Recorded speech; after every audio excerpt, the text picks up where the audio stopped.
The thing about self-discipline is that it is necessary for everything you do in your life. You have to be self-disciplined. Working out, you gotta work out every day. You gotta stay in shape. If you don't stay in shape, you die. When I'm working out, I always do one extra rep, one extra set, because it's a promise I kept to myself. But working out might not be a priority for every single day because you've got things going on in your business world and with your family and all that. So guess what? It's a priority for my life, so I do it in the morning before my day even starts. If you change your mindset and really focus it on what discipline really is, you start to welcome discipline. You welcome self-discipline into your life. And here's the biggest thing. It's a pattern. It's a pattern I keep of me. I always do a little extra. I always go the extra inch. And the quickest and easiest place to do it is the gym. Because I can always grab one more weight, one more set. And here's what it does. It shifts your identity. The benefit of discipline in my eyes has always been that through discipline, I get things done. I do it in the morning before my day even starts. So I can still handle the priorities for the day, but I got my workout done. So long term, I look up in a year and I'm not out of shape and breathing hard when I go up in the stairs because I maintain that discipline on a daily basis. Most people go through life never discovering what their talents are. Most people never develop their talents. You need to tell you, no more snacks, no more desserts, no more TV, we working out now. They have skills and abilities, but if you don't nurture them, if you don't develop them, they will never serve you. Your gifts can take you many places if you develop your gifts. The best gifts come from the bottom. I value myself enough to give 120% or don't do it. And that if you decide that my life deserves my developing this what I do well. Why are you only giving 50%? What's wrong with you? I grant you that if you begin to work to develop your gifts, you'll develop a strong sense of happiness. You'll get a larger vision of yourself, because part of beginning to get a larger vision of yourself, all of us need some area of our lives where we can have a feeling of competence. When other folk are having a good time, you've got to have the strength of character. You need to tell you that you owe you something. As you begin to develop and expand your skills and your talents and your vision of yourself, you will always be in control of your destiny. I want freedom. And for me, disciplining myself means more freedom.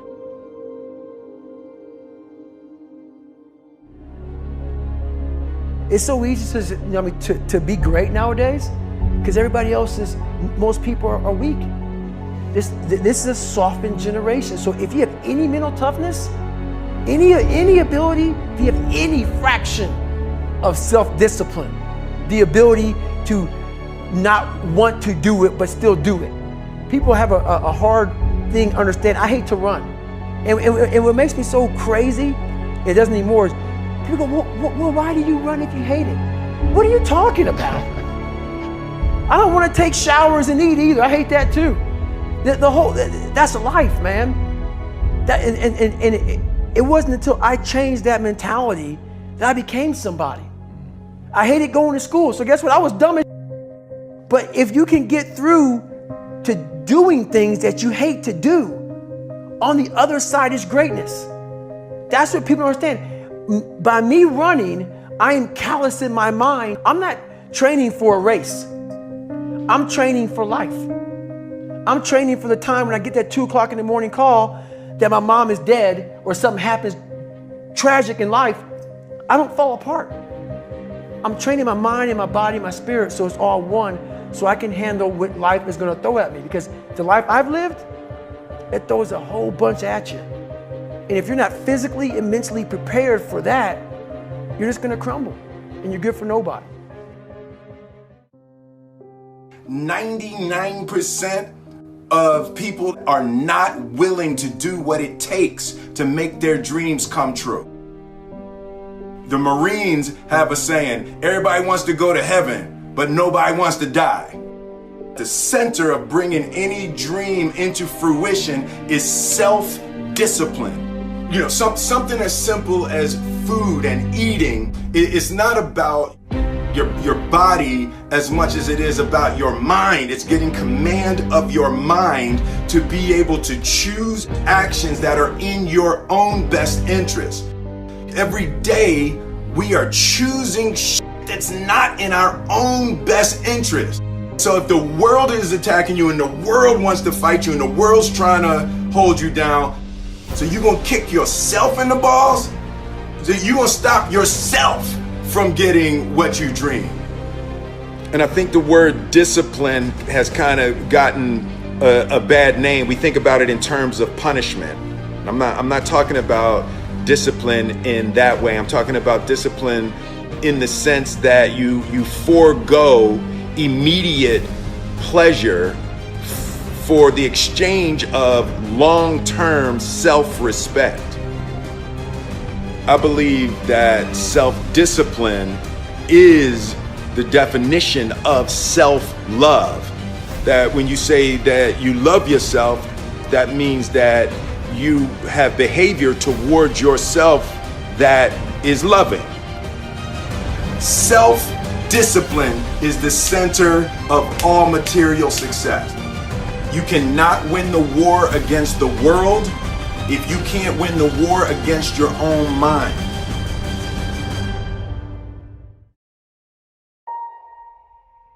Self-love is when you say to yourself, "Ah, man, look, I know you and that girl got a real connection. I know y'all vibe, but that's your girl's cousin. So I love you too much to let you do that." It's like you say to yourself, "Hey man, look, I know you want to eat that pizza and it'll be really good, but I can't let you eat that, man, because if you eat that pizza, you're going to feel like shit, and I love you too much to let you eat that." Self-love is, "Hey, look, I know you got a test on Monday, and I know you really want to go out with your friends. It's Saturday night, you want to go out, but if you fail that test, you're not going to feel good about yourself. I love you too much to let you go out tonight." Self-discipline is self-love. If you want to be happy, you have to love yourself, which means you have to discipline your behavior. The road to sustained happiness is through disciplining your behavior. We tend to base our self-esteem on what other people think.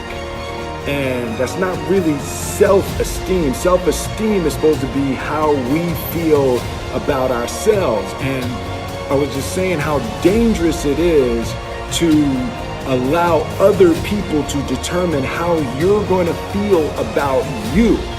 And it's kind of like looking into a broken mirror. You're going to look in a broken mirror and then change your face to try to look good in this defiled, busted, broken mirror. And it just, other people's opinions is a really way to determine how we feel about ourselves.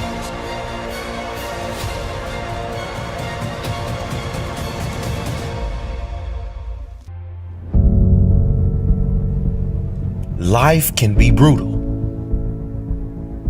Life can be unforgiving.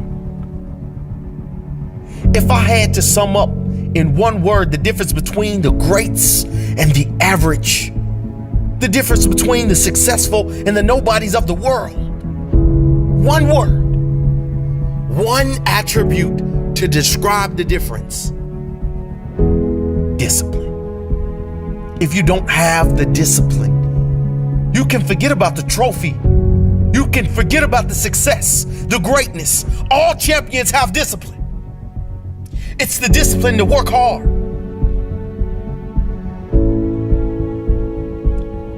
Not when everyone is watching, but when no one is watching. When the fans aren't there, when the coach isn't there, when it's just you and your character. The discipline to eat strong, healthy foods when you have other tempting options. When those around you might not be so strong. The discipline to say no when those around you choose to be average.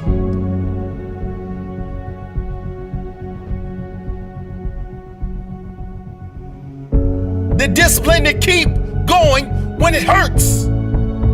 Because life doesn't give you what you want, it gives you what you deserve. And if you haven't worked for it, if you haven't sacrificed for it, if you haven't given your all, then you don't deserve it, and you won't get it. Push through the pain. On the other side is growth. When pain comes, that means it's time to show character. Show me your character. Remain disciplined. Stay strong. When it all seems hopeless, keep plugging away. Nothing can stop you if you don't stop for anything. Don't stop for anything. Never break your discipline. Remain faithful to yourself and your vision. When it gets painful, push harder. Push through the pain.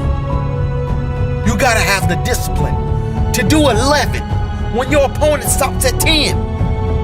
The discipline to keep going when it hurts. Because life doesn't give you what you want, it gives you what you deserve. And if you haven't worked for it, if you haven't sacrificed for it, if you haven't given your all, then you don't deserve it, and you won't get it. Show your character. Remain disciplined. Stay strong. Don't say why the pain. Don't say why me. Say try me.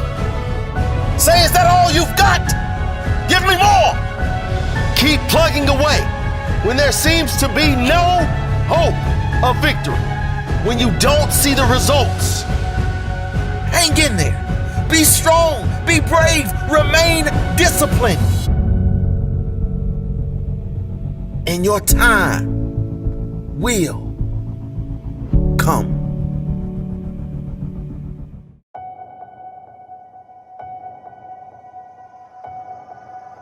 I was weighing like 297 pounds, and I had to make a change in my life. You know, I was at an all-time low, and I wasn't going anywhere, and I was exactly what everybody said I was going to be, which was nothing. This man is a self-made beast. Widely considered to be the toughest man on the planet and one of the greatest endurance athletes of all time. I was just an insecure, scared kid. And the only way I could find myself was through putting myself through the worst thing possible. He's the only member of the U.S. Armed Forces to complete SEAL training, the U.S. Army Ranger School, and the Air Force Tactical Air Controller training. He's completed the infamous Destroyer of Men known as Hell Week 3 times, including 2 in a single year, and 1 that he started and finished with multiple stress fractures and a hernia. No one was here to help me. And the feeling I had every morning, I started shaving my head when I was 16 years old. And the feeling I had every morning, I looked in the mirror, was horrible. And I didn't want to feel like that anymore. And how I felt was a kid going nowhere, a kid that was scared. And most kids will accept that and look for help. But the best thing that happened to me, no one helped me. He served in combat in Iraq, was the bodyguard for the Iraqi Prime Minister. He once held the Guinness World Record for most pull-ups in 24 hours at 4,030. No one felt sorry for me. No one looked at me and said, like this day and age, they'll take you in and they'll tell everybody, stop picking on this person. Back then, they didn't care. I had to build calluses in my brain the same way I built calluses on my hands. So I broke the Guinness Book of World Records for pull-ups a long time ago, but I failed at it twice. And I did 67,000 pull-ups in trying to break this record. So to do 4,030 pull-ups, I had to do 67,000 for training for that.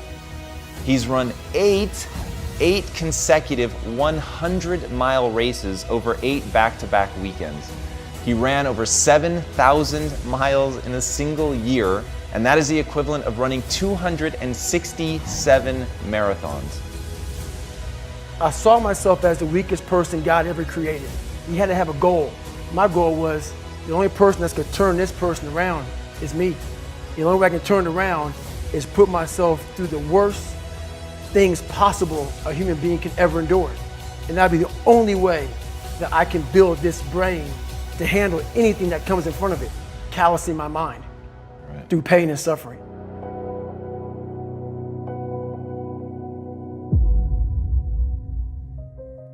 The only way you're ever going to get to the other side of this journey is you have got to suffer to grow.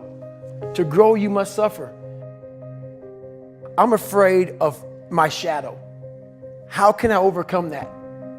Go in the military, get your ass kicked, do things you hate to do, be uncomfortable every day of your life. Roger that.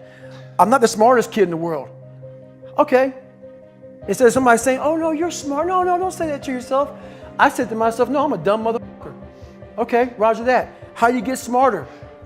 Educate yourself. So the things that we run from the truth. We're running from the truth, man. So the only way I became successful was going towards the truth. As painful and as brutal as it is, it changed me. It allowed me to become, in my own right, who I am today. If you can, for the rest of your life, live inside of yourself, stop listening to people who are calling you fat, gay, transsexual. Everything that is makes no sense. All these insecure people putting their insecurities on you, you gotta flush it out. You gotta just be whoever the hell God or whatever the hell you believe in. If you believe in nothing but yourself, I don't care what it is. You gotta take everything and throw it away. You have to believe in one thing, and that is yourself.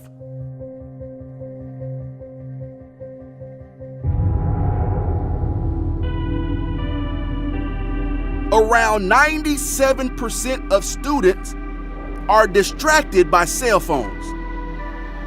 Are you a part of that 97%? When you want to succeed as bad as you want to breathe, then you'll be successful. Whether your distractions are text messages, checking emails, surfing the web, playing games, or scrolling through social media, the fact remains that it is a distraction. I'm saying to you today that there are some of you, if you give up your cell phone, you would be successful. But your cell phone is more important to you than your success. Stop wasting time on your cell phone. Facebook isn't going anywhere. Instagram will still be here this weekend. Focus on your dreams. Focus on your studies. Focus on your goals and aspirations. Put the thing down. Look up. You're missing stuff. What is the long-term effect of too much information? We don't know, but we're finding out. Focus on becoming a better you. A better you that is not distracted by unnecessary things. You gotta cut off the cell phone. You gotta, no TV. There were those of you who were watching the game last night, you really didn't have no business watching these boys win a national title, going to the NBA making millions. You didn't have no business watching them because you're not where you need to be. One that is determined to succeed and not scroll. That is determined to prosper and not post. To grow all day and not gain all day. Stop wasting time on your cell phone. And when you get to the point where all you want to do is be successful, as bad as you want to breathe, then you'll be successful. It's about you and your future. It's about your grades. It's about your dreams. Ultimately, it's about your life. The time you spend on your cell phone could be used for your success. The time you could be using to be successful, you're using it on the cell. And the cell phone is not bringing you nothing but a bill. Is your life more important than that app, than that game, that post? I need cell phones off. Listen to me. Some of you gonna be broke for the rest of your life because of that little thing on the side. You're gonna be broke for the rest of your life because of a little cell phone.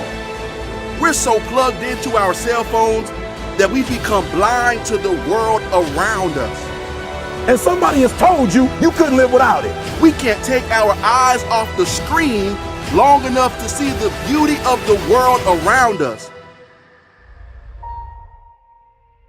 It don't matter whose fault it is that something is broken if it's your responsibility to fix it. For example, it's not somebody's fault if their father was an abusive alcoholic, but it's for damn sure their responsibility to figure out how they're going to deal with those traumas and try to make a life out of it. It's not your fault if your partner cheated and ruined your marriage, but it is for damn sure your responsibility to figure out how to take that pain and how to overcome that and build a happy life for yourself. Fault and responsibility do not go together. It sucks, but they don't. When something is somebody's fault, we want them to suffer. We want them punished. We want them to pay. We want it to be their responsibility to fix it, but that's not how it works, especially when it's your heart. Your heart, your life, your happiness is your responsibility and your responsibility alone. As long as we're pointing the finger and stuck in whose fault something is, we're jammed and trapped into victim mode. When you're in victim mode, you are stuck in suffering. The road to power is in taking responsibility. Your heart, your life, your happiness is your responsibility and your responsibility alone. You can make a person smile, you can make a person feel good, you can make a person laugh, but whether or not a person is happy is deeply and totally and utterly out of your control. The prerequisite for spending time with any person is that they nourish and inspire you. They feed your flame. Look at your last 5 text messages. Are those people feeding your flames or dousing your fire? Put your phone down for just a second and look around. Look to the people around you. Are those people throwing logs on your fire or are they pissing on it?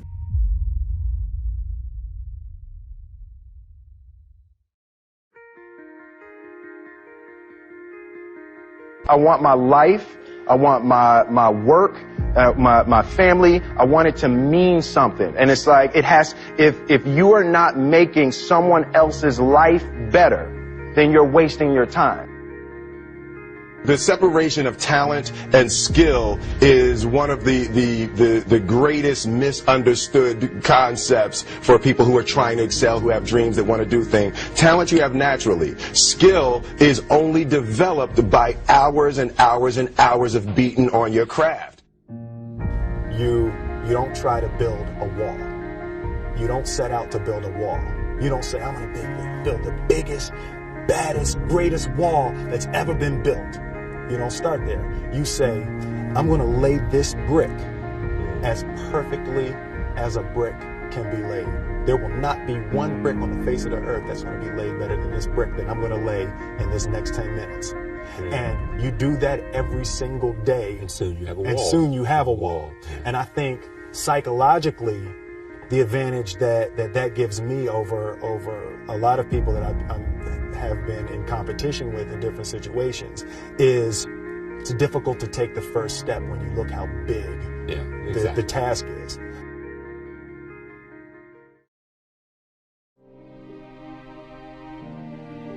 The definition of who I am is very clear to me, and it also redefines who I want to be, in that I know for a fact that I'm stronger than I thought I was.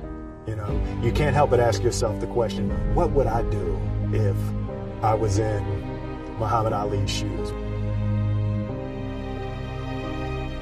I'm motivated by fear. I hate being scared to do something. And I think what developed in my early days was the attitude that I started attacking things that I was scared of. Why were you scared in your bed the night before? What do you need that fear for? Just don't go. Why are you scared in your bed 16 hours before you jump? Why are you scared in the car? Why could you not enjoy breakfast? Fear of what? You're nowhere even near the airplane. Everything up to the stepping out, there's actually no reason to be scared. It only just ruins your day. You don't have to jump. And then in that moment, all of a sudden, where you should be terrified is the most blissful experience of your life. And God placed the best things in life on the other side of terror.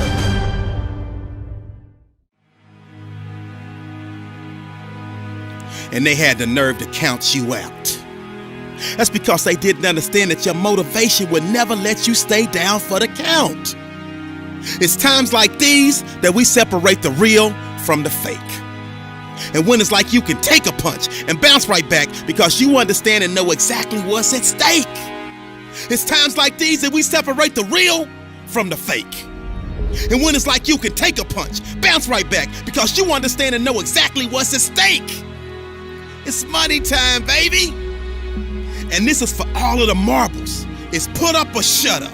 Survive in advance, win or go home. And that's why you spend all those hours grinding. That's why you spend all those hours pushing yourself to the limit. You spend all those hours running. That's why you spend all those hours sacrificing. You spend all those hours sweating because you know there will be no time for regretting, fretting, or letting yourself or your teammates down.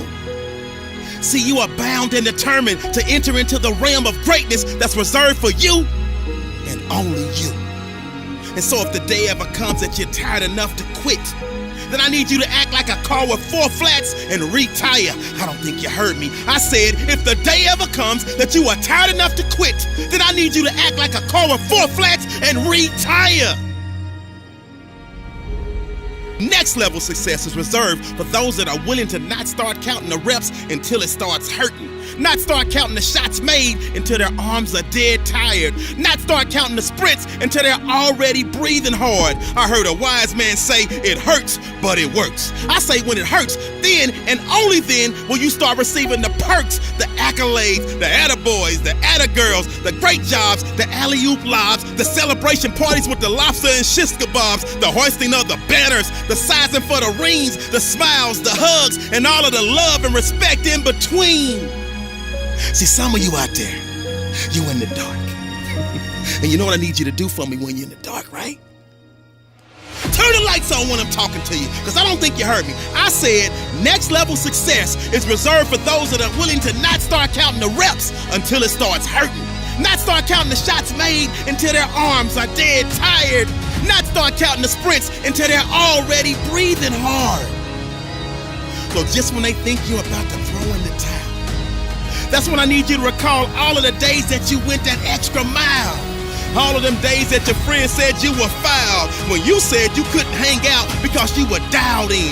You were locked in. You were in a zone. So you had to be strong because you knew the day would come when you would have to show the world that you could overcome any adversity, any obstacles, any hardships, any setbacks, because you were prepared for any and everything. And you understood that it would be impossible to run with them cheetahs when you're walking with the turtles. You understood that it would be impossible for you to run with the cheetahs when you were walking with the turtles. So your mindset is that of a track star, and that gives you the mental strength to leap over life's hurdles, to power through the speed bumps, to push through the roadblocks, and continue to grind past any and every obstruction that attempts to deter you from your ultimate goal of next level success. So the stresses of the world, you laugh at them. The dreams they say are out of your reach, you grab at them. The things they say you can't achieve, you take a stab at them. And when the bullies of life try to knock you out, you stick and move and you jab at them. I said the stresses of the world, you laugh at them. The dreams they say are out of your reach, you go and grab at them. The things they say you can't achieve, you take a stab at them. And when the bullies of life try to knock you out, you stick and move and you jab at them. And on the rare occasion that you take a punch from life and it knocks you down, you dig deep, and then you dig deeper, and then you dig even deeper. because you understand that this is the moment to pick yourself up, push through with determination and grit because of all your resiliency, commitment, hard work, perseverance. You have now put yourself in position to show the world that you got that dog, and your inner dog has no quit. I said this is the moment to pick yourself up and push through with determination and grit because of all your resiliency, commitment, hard work, perseverance. You have put yourself in a position to show the world that you got that dog, and your inner dog has no quit. I hated jumping out of airplanes. I hated shooting guns. I hated the job as a Navy SEAL. But I did it because I wanted to change myself. Everything I do, I'm not really comfortable doing. But if you choose to go that route, to go be a Navy SEAL, you might as well go be the hardest mother in the world. Because if you're choosing to do something, you have two routes. You can go there and be a little weak person and get through barely, and that's your reputation. Or you can go through the hardest guy you can possibly be, and that's your reputation. So my whole thing is, if you're gonna choose to open that door in Iraq or Afghanistan, open the mother and go in hard. Because they're gonna remember you by slowly opening it and peeking in. So if you're gonna open it, and you made the mind to open it, don't crack it open. Open the door, go in. That's with life. If you're choosing to do something, attack it. Because they're gonna remember you as not attacking it. So I want to be remembered. You can hate me, but there's one thing you can't say about me. I didn't attack it. So that's the mentality to have. If you're gonna do something, you might as well attack it, because you can do it anyway. Right. Who on this earth would still be going right now? You are. You are.